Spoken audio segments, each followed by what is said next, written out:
Assalamualaikum warahmatullahi wabarakatuh. Halo teman-teman semua, perkenalkan nama saya Rahmat Fadil Kaisario. Saya merupakan mahasiswa di Ilmu Kesehatan Masyarakat, Fakultas Kesehatan Masyarakat Universitas Andalas. Nah, video ini merupakan bentuk implementasi saya dalam menyelesaikan tugas mata kuliah Biomedik 2 dengan dosen pengampu Ibu Suci Mesaroh Nasution, SST MKN. Nah, di video kali ini saya bersama mama saya. Ya, saya Gusti Arningsi, panggilan Esi, mama dari Rahmat Fadil Kaisario. Jadi mama saya ini merupakan seorang tenaga kesehatan di puskesmas di sekitar daerah saya. Jadi sedikitnya sudah tahu dengan namanya masalah-masalah tentang kesehatan di masyarakat. Nah, Ma, kali ini kita bakal bahas tentang sistem muskuloskeletal. Mama tahu nggak apa itu sistem muskuloskeletal? Sistem tentang kerangka. Betul, karena sistem ini nanti akan mempelajari tentang sendi, otot, tulang maupun indikator-indikator lainnya. Nah, pada saat sekarang ini Fadil mengangkat kasus mengenai dislokasi sendi. Mau pernah dengar nggak tentang dislokasi sendi ini apa? Itu adalah gangguan pada persendian. Nah, betul sekali. Dislokasi sendi ini merupakan permasalahan yang terjadi pada persendian manusia. Jadi, pada kondisi normal, itu posisi tulang, saat kondisi normal, keadaan ujung tulang pada persendian diafrosis itu dihubungkan oleh jaringan ikat longgar, sehingga tulang-tulang dalam persendian tersebut dapat bergerak dengan leluasa. Antara jaringan ikat longgar dan tulang-tulang yang menutup persendian, terdapat ruang yang berisi cairan sinovial yang berfungsi sebagai pelumas. Tetapi saat kondisi itu tidak normal, yaitu ketika mengalami yang namanya tadi dislokasi sendi, itu merupakan keadaan di mana tulang-tulang itu membentuk sendi tidak lagi berhubungan secara anatomis.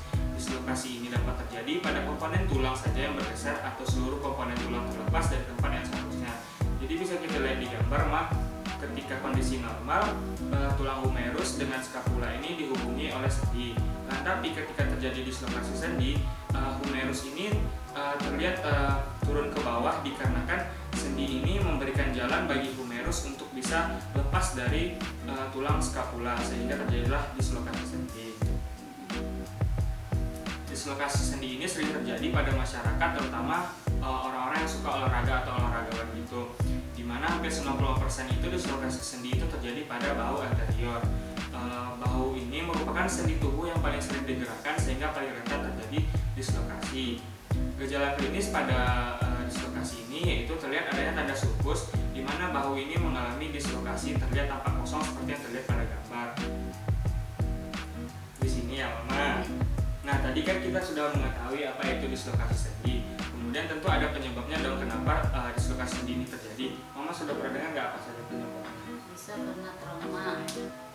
Tapi ada tiga penyebab ya terjadinya dislokasi sendi itu. Yang pertama itu adalah dislokasi kongenital. Itu merupakan dislokasi yang memang terjadi sejak lahir akibat kesalahan pertumbuhan. Itu bisa dikarenakan memang dari lahir dia itu sudah mengalami kesalahan pada persendiannya. Kemudian ada dislokasi patologik atau spontan. Itu merupakan dislokasi yang terjadi karena suatu penyakit. Contohnya karena dia itu mungkin tumor, infeksi, osteoporosis tulang, itu bisa nanti mengakibatkan dislokasi persendian. Kemudian yang terakhir itu adalah dislokasi traumatik, yaitu dislokasi yang biasanya terjadi karena kecelakaan yang merupakan faktor luar mengakibatkan dislokasi tersebut. Contohnya kita ada odema yang mengalami nanti kekerasan pada tulang. Kalau kita tadi sudah mengetahui penyebab, tentu kita membutuhkan namanya pencegahan. Jadi pencegahan yang bisa kita lakukan sebagai masyarakat itu pertama menggunakan peralatan yang safety saat berolahraga.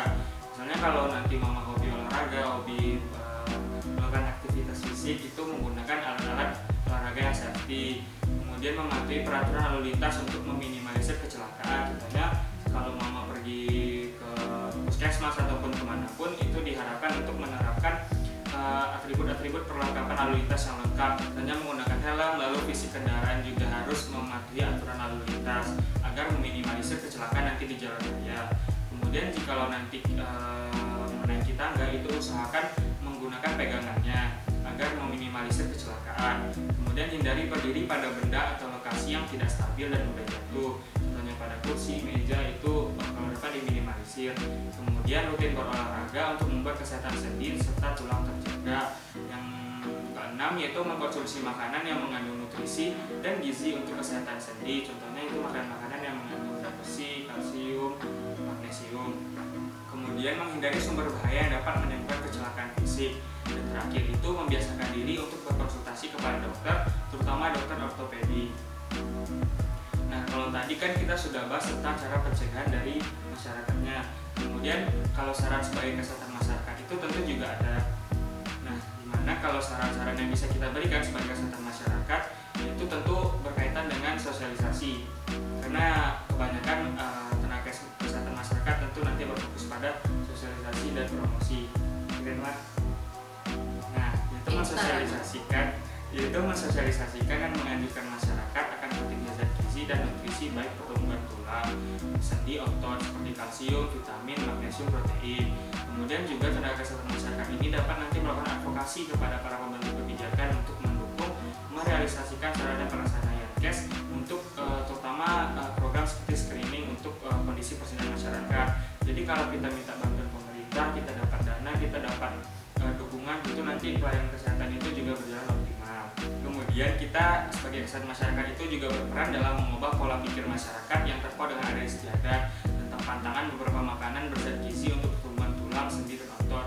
Karena kita lihat di tengah-tengah masyarakat itu kan masih banyak kan Pak, kalau masyarakat itu yang percaya mitos yang ada pantangan untuk bayi tidak boleh makan ini, tidak boleh makan itu, yang padahal kalau dalam ilmu medis itu sangat dibutuhkan bagi pertumbuhan.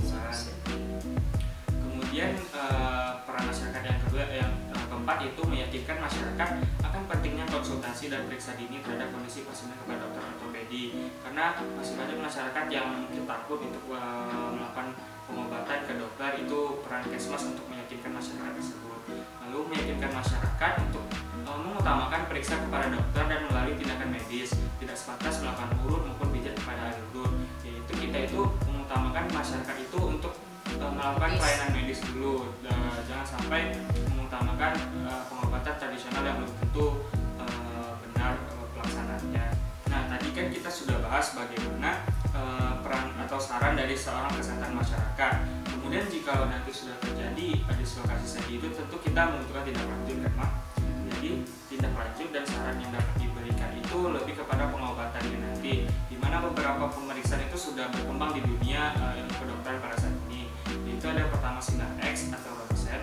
Ini merupakan pemeriksaan diagnostik non-invasif untuk membantu menegakkan diagnosa medis. Kemudian ada CT scan, yaitu pemeriksaan Sinar X yang lebih canggih dengan bantuan komputer, sehingga memperoleh gambar yang lebih detail dan dapat dibuat gambaran secara 3 dimensi. Kemudian ada pemeriksaan MRI, merupakan pemeriksaan yang menggunakan gelombang magnet dan frekuensi radio tanpa menggunakan sinar X atau bahan radioaktif. Kalau kita sudah melakukan pemeriksaan, barulah masuk ke penata laksanaan, itu dimana kalau dalam segi medis itu ada melalui farmakologi, yaitu pemberian obat-obatan, yaitu obat-obatan yang bersifat non narkotik, dimana contohnya itu ada analsik. Analsik itu berfungsi untuk mengatasi nyeri otot, sendi, sakit kepala, dan nyeri pinggang. Kemudian ada bimastat, itu fungsinya untuk menghilangkan nyeri ringan atau sedang, kondisi akut atau kronik termasuk nyeri persendian, nyeri otot, nyeri setelah melahirkan. Kemudian selain memberikan obat-obatan, itu juga ada proses pembedahan, yaitu ada operasi ortopedi, di mana operasi ini contohnya adalah melalui bedah invasif minimal dan bedah penggantian sendi. Dimana jenis pembedahan ortopedi itu ada beberapa macam. Yang pertama ada reduksi terbuka, itu contohnya adalah itu dilakukan pada pemajanan tulang yang patah. Kemudian ada fiksasi interna, itu merupakan proses stabilisasi tulang patah. Kemudian ada graft tulang, itu penggantian jaringan tulang. Lalu ada amputasi, itu merupakan penghasilan bagian tubuh. Kemudian ada artroplasti, yaitu memperbaiki masalah sendi dengan atau melalui pembedahan sendi terbuka. Kemudian ada menisektomi, itu eksisi fibrokartilago sendi yang telah rusak. Kemudian ada penggantian sendi, yaitu penggantian permukaan sendi dengan bahan logam atau sintesis. Dan terakhir itu ada penggantian sendi total, yaitu penggantian kedua permukaan artikular dalam sendi dengan logam atau sintetis. Kalau tadi kita sudah melakukan penata laksanaan medis, juga ada penata laksanaan yang non medisnya. Itu ada dua, yaitu ada dislokasi reduksi, itu dikembangkan ke tempat semula dengan menggunakan anestesi jika dislokasinya itu berat. Lalu ada yang namanya itu RICE. RICE itu singkatan dari RICE, itu artinya istirahat. Lalu ada ICE, itu kita kompres dengan es. Lalu ada C, itu ada compression, yaitu kompresi ataupun pemasangan pembalut dekat. Dan terakhir itu ada E, elevasi, yaitu meninggikan bagian dislokasi.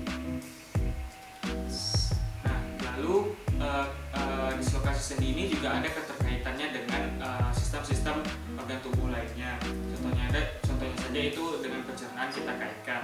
Dimana contohnya ada dislokasi di rahang gitu kan. Memang ketika dislokasi di rahang terjadi, maka dalam proses mengkonsumsi makanan itu akan mengalami gangguan dan hambatan, sehingga beberapa zat makanan itu tidak terolah baik dalam mulut melalui mekanisme mekanik, dikarenakan proses dalam melumat makanan itu tidak berjalan sempurna, sehingga makanan tersebut belum diolah dengan sempurna itu sudah terlalu dalam tubuh. Jadi kan mengganggu juga namanya sistem pencernaan. Kemudian juga dengan dislokasi di bahu tadi, yaitu ketika keadaan dislokasi pada bahu ini dapat mengganggu proses dan mekanisme untuk memasukkan makanan ke dalam tubuh. Hal ini dikarenakan gejala dari dislokasi bahu itu yaitu nyeri saat menggerakkan sendi dan kebas pada tangan. Tentu hal tersebut tidak memberikan rasa nyaman bagi penderita nanti saat menyantap makanan. Hasil beberapa penderita dislokasi itu terkadang memerlukan bantuan dalam melakukan proses memasukkan makanan ke dalam tubuh melalui bantuan orang lain. Selain itu, dislokasi akibat trauma atau yang biasa disebut dislokasi traumatik juga dapat merusak struktur sendi, ligamen, syaraf, dan sistem vaskular. Nah, jadi itulah materi mengenai dislokasi sendi. Jadi setelah Fadil sharing ke Mama tadi, pemahaman Mama berarti lebih bertambah ya tentang dislokasi sendi. Ya. Iya. Oke. Jadi itulah video dari Fadil dan Mama Fadil. Kalau ada kesalahan, Fadil mohon maaf. Saya tutup dengan wabillahi taufiq wal hidayah. Wassalamualaikum warahmatullahi wabarakatuh.